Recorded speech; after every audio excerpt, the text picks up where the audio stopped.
அடுத்த காலகட்டத்தில் நடக்கக்கூடிய கதை. ஒரு கவர்மெண்ட் வேலை பார்க்கக்கூடிய ஒரு பொண்ணு, அவங்க பேர் தேவகி. அது வந்துட்டு நம்ம பார்வதி நடிச்சிருப்பாங்க. ரொம்ப சிறப்பாக இருக்கும் இந்த சீரீஸ்.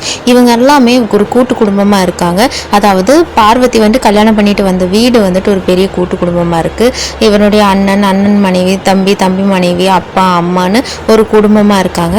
அப்போ திடீர்னு ஒரு பழைய ஃபோட்டோஸ் எல்லாம் துடைக்கும் போது பார்வதி அவருடைய கணவனை பார்த்து, இந்த பெண்களுக்கு மட்டும் கால் வலிக்காதா, ஏன் எல்லா ஃபோட்டோலையும் பெண்களே நிற்கிறாங்கன்ற மாதிரியான ஒரு கேள்வி கேட்பாங்க. அதுவும் சிரிச்சுட்டே கடந்து போயிடுவாங்க. ஒரு நாள் இவனுடைய ஓரங்கத்தியோட மகன் இருக்கான் இல்லையா, அந்த பையன் வந்து தேவகியோட ரூமை தட்டி பார்த்துட்டு அவன் அங்கிருந்து ஓடி போயிடுவான். தேவகி ஒரு டைரி எழுதிட்டு இருப்பாங்க. அந்த டைரியை யாரோ கதவு தட்டுறாங்கன்னு தெரிஞ்ச உடனே பீரோக்குள்ள வச்சு பூட்டி அதோடைய சாவியை மறைச்சு வச்சிருவாங்க. இது எல்லாத்தையுமே அந்த குட்டி பையன் ஓரமா நின்று ஜன்னல்ல பார்த்துக்கிட்டு இருக்கான். எல்லா பெண்களும் இருக்காங்க, தேவகி மட்டும் இல்லை. அந்த நேரத்தில் இந்த பையன் தேவகியை பற்றின ஒரு சீக்ரெட் எனக்கு தெரியும் அப்படின்னு வந்துட்டு சொல்றான். உடனே எல்லாருமே அங்கே இருக்க பெண்கள் எல்லாமே ஆர்வமா, என்ன சீக்ரெட் அது, என்கிட்ட சொல்லுன்னு கேட்குறாங்க. உங்களுக்கெல்லாம் தெரியாமல் அவங்க ஒரு டைரி எழுதுறாங்க அப்படின்னு சொல்கிறாங்க. அப்போ அந்த மாமியார் வந்துட்டு, விடுடா இதெல்லாம் ஒரு விஷயமாங்கிற மாதிரி ரொம்ப பெருந்தன்மையாக பேசுகிற மாதிரி பேசுகிறாங்க.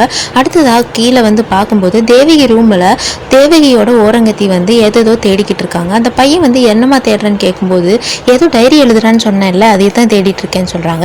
இந்த பொண்ணு சும்மா இருக்காமல் எல்லாருக்கிட்டையும் அந்த டைரி மேட்டரை பற்றி வத்தி வைக்கிறாங்க. அதில் நம்மளை பற்றி தான் ஏதோ தப்பாக எழுதியிருக்காங்கன்னு சொல்கிறாங்க.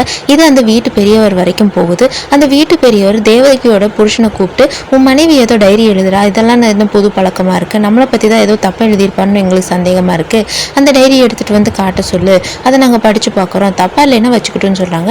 தேவகி வேலை விட்டு வந்த உடனே எல்லாரும் சுற்றி நின்று கேட்குறாங்க. தேவகி அது என்னோட பர்சனல், அதையே நான் அவங்ககிட்ட சொல்லணும், அதெல்லாம் சொல்ல முடியாதுன்னு ஒரே திட்டவட்டமாக சொல்லிடுறாங்க. உடனே அவன் ரூம்குள்ளே போயிட்டு அந்த டைரியை பிடுங்கிட்டு வந்து முதல் 2 வரியை மட்டும் படிக்கிறா. தேவகி உடனே வேகமாக வந்து அந்த டைரியை பிடுங்கிட்டு ரூமுக்கே ஓடிடுறா.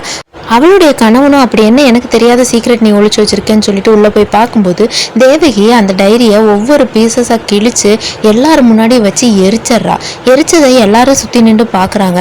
அதில் அவள் பெருசாக எதுவும் எழுதியிருக்க மாட்டா. அதோடைய முதல் 2 வரிகள் பார்த்தீங்கன்னா, ஜீன்ஸ் பேண்ட் போட்டிருந்த பெண்களை இன்றைக்கி பார்த்தேன், எனக்கு அந்த உடை ரொம்ப பிடிச்சிருக்கு, எனக்கு போடணும்னு ஆசையாக இருக்குன்ற மாதிரி ரொம்ப சாதாரண ஒரு விஷயத்தை தான் அவள் எழுதியிருக்கா. நைட்டு போய் பார்த்தா தேவகி அந்த இடத்த க்ளீன் பண்ணிக்கிட்டு இருக்கா. எவ்வளோ படிச்சிருந்தாலும் வேலைக்கு போயிருந்தாலும் ஒரு பொண்ணுனால தானாக ஒரு டைரி கூட எழுதிக்க முடியாத அளவுக்கு சுதந்திரம் இல்லாமல் இருக்குன்றது அந்த கதை வழியா நமக்கு புரியுது. அடுத்த நாள் பார்த்தா அவர் ரோட்டு கடையில் நின்று டீ குடிக்கிறா. இத்தனை நாள் பறிபோன சுதந்திரம் மொத்தமாக கிடைச்ச மாதிரி அவளுடைய பார்வையில் அவரோ ஒரு தெளிவு இருக்குது. இப்போதான் இந்த படத்துக்கான டைட்டில் கார்டு போடுறாங்க. இந்த படத்தோடைய பேர் தேவகி.